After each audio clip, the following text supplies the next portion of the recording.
La gran industria, la que transforma, la que tiene que ver con clúster automotrices, aeroespaciales, metal mecánico, porque el Bajío mexicano tiene una fortaleza muy importante en este sector, pero también destaco mucho el valor y la relevancia de las micros, pequeñas y medianas empresas que de entrada sostienen la economía nacional, que no perdamos de vista eso. Ya sé que las grandotas son sin duda un gran apoyo y un impulso, pero las MIPYMES sostienen la economía nacional y de 7 a 8 de cada 10 empleos son generados por las micros, pequeñas, medianas empresas. Así que hay que ponerles muchísima atención, hay que buscar, ¿no?, cómo fortalecer los ecosistemas para que crezcan, para que se desarrollen, para que se fortalezcan, y hay muchos desafíos en el tema de las MIPYMES en México, muchos. El día 27 de junio, por cierto, es un día en donde se habla de las MIPYMES y se reconoce el valor económico que tienen.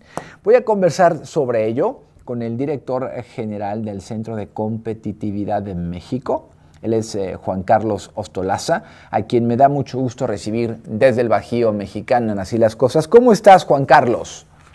Héctor, muy buenas noches. Qué gusto poder saludarte a ti y a todo tu auditorio. Siempre es un placer. Gracias, querido Juan Carlos. El gusto es nuestro. A ver, regálanos una fotografía para comenzar, Juan Carlos. Tengo muchas ideas y quiero cruzar contigo a ver cuántas me alcanzan. Regálanos una fotografía de lo que significan las MIPYMES para el país, unidades de negocio, empleos. Algunos datos que fotografían el sector, Juan Carlos. Mira, de entrada, las micro, pequeñas y medianas empresas representan el 99.8% de las unidades económicas de nuestro país. De ahí la gran importancia. Okay. Generan cerca del 72 o el 79% del empleo, varía un poquito el dato ahí, y sobre todo lo más importante, también aportan el 50% del PIB. Esto las convierte, sí, en el motor económico de México, pero también en los principales empleadores del país. También de ahí es la gran importancia que tiene este tipo de unidades económicas en México. Oye, Juan Carlos, ¿por qué seguimos con serios problemas primero para que nazcan, y ya una vez que nacen, querido Juan Carlos, para que se sostengan? No sé, ahí me corriges el dato, he leído, como dices, algunas estadísticas variantes, pero dice que un gran porcentaje muere en el primer año, en el segundo, en fin. Cuéntanos un poquito qué está ocurriendo con la dinámica o con el modelo económico que no permite que las MIPYMES, que tienen este nivel, 99.8% de las unidades económicas, fíjense nada más, casi el país está lleno de ellas. ¿Qué está ocurriendo que no las podemos reforzar, Juan Carlos? Acabas de tener un dato bien importante, ¿no? ¿Qué pasa? Y si transformamos estos porcentajes a números, estamos hablando de cerca de 5 millones de micro, pequeñas y medianas empresas. El número es súper relevante, ¿no? Uh-huh. Entonces, de ahí, primero, uno de los temas es cómo les apoyamos, cómo les ayudamos para que puedan ser más competitivas y más productivas. Cómo las apoyamos para que tengan un modelo de negocio eficiente y sobre todo rentable, que es uno de los principales. Estas estadísticas que mencionas, que muchas de las microempresas que nacen, o las pequeñas empresas que nacen, principalmente las microempresas, son las que no sobreviven esos dos primeros 2.5 años, normalmente es la barrera, y mucho también desde el emprendimiento. Por eso nosotros desde el Centro de Competitividad de México no solamente trabajamos con las pymes, sino también con el emprendimiento, y esto es básico, porque un emprendimiento que no nace con un plan de negocios, un emprendimiento que no nace con un presupuesto, un emprendimiento que no nace identificando a su mercado, su competencia, los costos, todo esto normalmente tienen este tipo de problema que les genera de alguna forma el poder no ser competitivos. Entonces de ahí es un tema, poder trabajar con los emprendedores precisamente para darles las bases necesarias para poder lograr que ellas realmente se vuelvan empresas competitivas, ¿no? Y primero microempresas, después pequeñas y después medianas empresas que puedan llegar a crecer, ¿no?, de una manera sostenible, y que estas micro vayan teniendo esa evolución, como decía, pequeñas a medianas y por qué no a grandes. Entonces, uno de los principales cuestiones que tenemos es eso, cómo les ayudamos a ser productivas y competitivas, ¿no? Oye, Juan Carlos, es Juan Carlos Ostolaza, el director general del Centro de Competitividad de México. Estamos hablando hoy de las micros, pequeñas y medianas empresas. Oye, Juan Carlos, a ver, ¿cómo estamos en el país en el ecosistema de emprendimiento, ahora que hablas de los emprendedores, a ver, ¿cómo andamos en financiamiento, por ejemplo? ¿Cómo andamos en capacitación, por ejemplo? Luego siento que las MIPYMES se topan con este tema que no tienen el recurso suficiente, o que hay la voluntad y la intención y el entusiasmo, pero falta el conocimiento y pues también es importante, ¿no? Porque para hacer negocios hay que saber hacer negocios y hay que saber el momento y la oportunidad y el análisis del mercado, etcétera. ¿Cómo estamos en México en la creación de un ecosistema de emprendimiento? ¿Lo hay, no lo hay? ¿En qué estamos, en qué nos hemos quedado cortos? Es un tema a lo mejor por regiones, me dices, bueno, quizá en una región del país nos va mejor que en otra. ¿Cómo está el ecosistema de emprendimiento del país, Juan Carlos? Mira, en México es uno de los principales países con espíritu emprendedor, ¿no? Entre los estudios que tiene la Asociación de Emprendedores de México lo refleja. Los emprendedores en México realmente tienen una gran capacidad para poder emprender. Ahora, precisamente en esto que mencionas, nos hace falta mucho poder apoyar a los emprendedores. Primero, que identifiquen un mercado, ¿no? Que el producto o servicio que van a hacer tenga una demanda potencial o real y actual, ¿no? Entonces, es uno de los principales puntos. Dos, ayudarlos a crear bien esos planes de negocio, ayudarles a crear bien esa estructura, ¿no? Para poder tener en blanco y negro cómo se va a llevar a cabo esa idea de emprendimiento que se tiene, ¿no? La parte también de la pasión es súper clave, ¿no? Pero también va ligado a la parte de los números, a la parte de saber cómo se va a operar nuestro negocio. Entonces, en base en eso, sí se ha creado un ecosistema emprendedor en México, en unas partes con gobierno, en otras partes con gobiernos estatales, pero también desde el sector privado hay muchas iniciativas. Precisamente ahorita vengo saliendo de un evento con una gran iniciativa que se llama el Actus, ¿no? Que apoya el emprendimiento. Está por ahí, obviamente, Impact Hub, está el CCMX, está Creo MX, está todos los apoyos a emprendimiento de las universidades, tanto públicas como privadas, Centro Politécnico Nacional, Incubadora de Empresas, la UNAM, la NAGUA, con toda la parte de idea y apoya al emprendimiento, la Iberoamericana, el TEC de Monterrey, o sea, hay un ecosistema para apoyar al emprendimiento. Sin embargo, hay que irlo construyendo y fortaleciendo y todos poder trabajar de manera conjunta desde el emprendimiento, tomando en cuenta que hay las pymes que ya están y también hay que trabajar con ellas de una manera súper importante, pues porque son las principales empleadoras, pero también con los emprendedores, porque precisamente ellos van a ser las pymes y las grandes empresas de mañana. Claro, es el punto de origen. Oye, Juan Carlos, a ver, hablabas hace rato de 5 millones de pymes, de MIPYMES en la República. ¿Cómo está el tema de mujeres, hombres, jóvenes? Luego en este país sigue habiendo muchas brechas laborales, por ejemplo, entre mujeres y hombres, faltas de oportunidades para las juventudes. ¿Cómo están las MIPYMES? ¿Tienen ustedes más o menos bocetado cómo están las MIPYMES en cuanto a si el tema también ahí, el género incide, si hay ahí una oportunidad muy importante para mujeres que se quieran armar su emprendimiento, para jóvenes de pronto que no encuentren un espacio laboral? ¿Cómo está esta parte en las MIPYMES, Juan Carlos? Normalmente sí había sido la parte, las MIPYMES eran lideradas principalmente por hombres. Sin embargo, actualmente esta estadística está cambiando y es algo bastante interesante. Está creciendo el número de empresas lideradas por mujeres.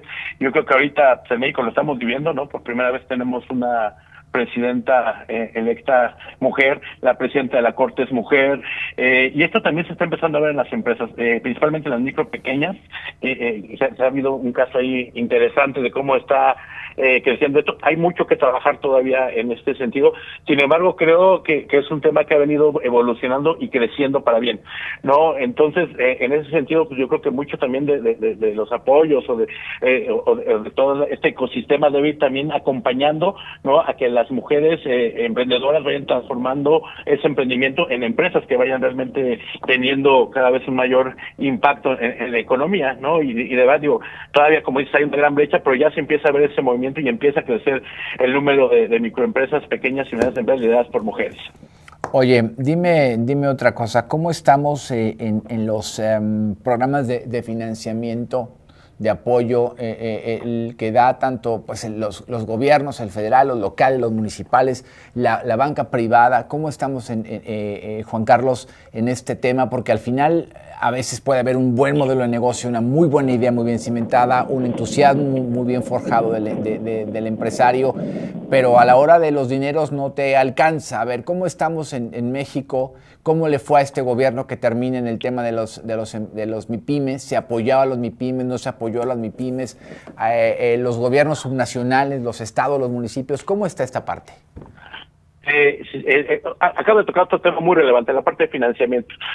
Uno de los de lo que se está trabajando mucho, a mí me toca participar ahí en la Comisión PYME del Consejo Económico Empresarial a nivel nacional, es precisamente cómo vamos detonando y cómo vamos impulsando el financiamiento de la banca comercial por un lado, pero también las entidades de fomento estatales, que a ver, nosotros como Centro Comunitario de México trabajamos muy de la mano con muchos gobiernos estatales y los fondos de fomento que tienen los estados también han ido de la mano acompañando.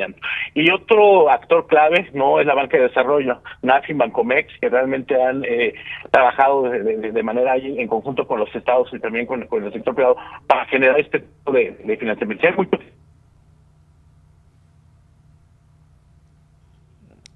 Juan Carlos. Informalidad. ¿Cómo ayudamos a estas empresas para que cada vez sean más formales y también tengan bien preparados toda la parte de estados financieros, toda la parte de su contabilidad, para que puedan tener acceso a todo este tipo de financiamiento? Es algo en lo que sí hay que trabajar de manera conjunta, el sector privado, el sector gobierno y la banca, ¿no? Ya. Oye, una última cosa, estimado Juan Carlos, es Juan Carlos Ostolaza, director general del Centro de Competitividad de México. Por cierto, el 27 de junio es como el día en el que se reconoce, digamos, ¿no?, a las pequeñas y medianas empresas en México, a las micros, pequeñas y medianas empresas. A ver, hablemos de otras MIPYMES que están, digamos, más evolucionadas. Estamos ahorita un poquito hablando de cómo arrancas y de los desafíos y de los retos. Pero a ver, hoy en México yo hablo mucho también con los clústeres de la gran industria y en todo el Bajío mexicano, donde te estás escuchando ahora mismo, estimado Juan Carlos, se está empujando mucho que las MIPYMES se puedan convertir eventualmente en parte de la cadena de suministros de la gran empresa, de la gran industria. Esto también de la pandemia revolucionó esta idea y aceleró que también las micros, pequeñas, medianas empresas de diferentes giros puedan eventualmente ser proveedoras o parte de la cadena de proveeduría de la gran industria. ¿Cómo vamos? ¿Qué tienen ustedes ahí en el Centro de Competitividad de México de información sobre cómo evolucionan las MIPYMES y muchas de ellas ya convertidas en proveedores destacados de la industria? No, la verdad es que de acá de este Comunidad de México tenemos muchos casos de éxito que realmente nos convence cada vez más de que México tiene todas las condiciones necesarias para aprovechar uno de los momentos económicos más importantes de nuestro país, que es el nearshoring o relocalización. No solamente al integrarse a las cadenas de valor nacionales, sino también a las internacionales. Y la verdad es que también la evolución en las pymes tienen mucho más agilidad, ¿no?, para poder transformar sus procesos productivos, tienen mucho mayor facilidad también para poder encontrar nuevas oportunidades de negocio, adaptarse a los nuevos cambios.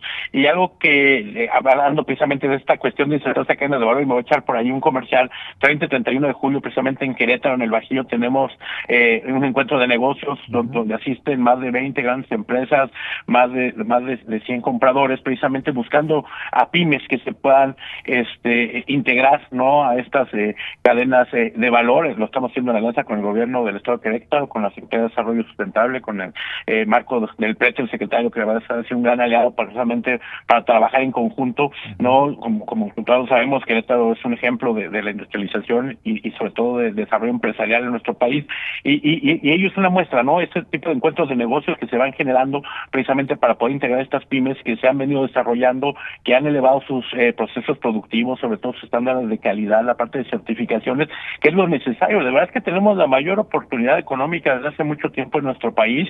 Creo que el Bajío es una de las regiones que van a tener más oportunidad de poder aprovechar este nearshoring, y es bien sencillo. La verdad es que no hay nearshoring sin MIPYMES, ¿no?, porque si llega una gran empresa, sí llegan con 4, 5, 10, 15 proveedores grandes, pero esos proveedores y también necesitan proveedores locales, ¿no?, y esos proveedores locales, muchos van a ser pymes. Entonces, ahorita lo importante es también cómo les ayudamos a estas pymes precisamente para que vayan creciendo y se vayan desarrollando para poder integrarse a estas cadenas de valor. Literalmente, esta oportunidad es única. México ahorita es la economía 12 a nivel mundial y hay proyecciones de que si se sigue aprovechando el nearshoring y precisamente las pymes se van a integrar integrando estas cadenas de valor, podemos ser en algunos años de economía 10 de nuevo. Entonces, hay una gran oportunidad en la que podemos trabajar, en la que debemos de estar trabajando ya desde este momento, precisamente pues para que estas pymes puedan estar preparadas para poder integrar estas cadenas de valor. Hay muchas que ya lo están y que simplemente es hacer esa conexión en estos encuentros de negocio, y a las que les falta un poquito, pues apoyarlas para que estén preparadas, ¿no? Y aprovechar esta gran oportunidad que yo creo que es el momento de México en la parte para las pymes. Buenísimo, me da mucho gusto escucharlo y seguimos hablando del tema. Juan Carlos, es un gran tema. Las micros, pequeñas, medianas empresas, hay que apoyarlas, hay que respaldarlas, hay que hablar de ellas para que sigan creciendo y para que tengan esta visibilidad necesaria en temas financieros, de capacitación, de impulso, de marcos jurídicos, ¿no? Y normativos que les den un soporte para crecer. Gracias, querido Juan Carlos, te busco pronto para mantener el tema en la agenda. Muchísimas gracias, Héctor. Y sí, te voy a tomar la palabra, sobre todo para compartirte los resultados que tengamos ahora en el encuentro de negocios del 30 y 31 de julio por allá en Querétaro. Oye, pues estamos pendientes entonces. Aquí tienes tu casa y hablamos pronto del tema. Gracias. Muchísimas gracias. Un saludo para ti, todo tu auditorio, y de verdad un honor poder estar contigo como siempre. Gracias, Juan Carlos. Igualmente es Juan Carlos Ostolaza, director general del Centro de Competitividad de México.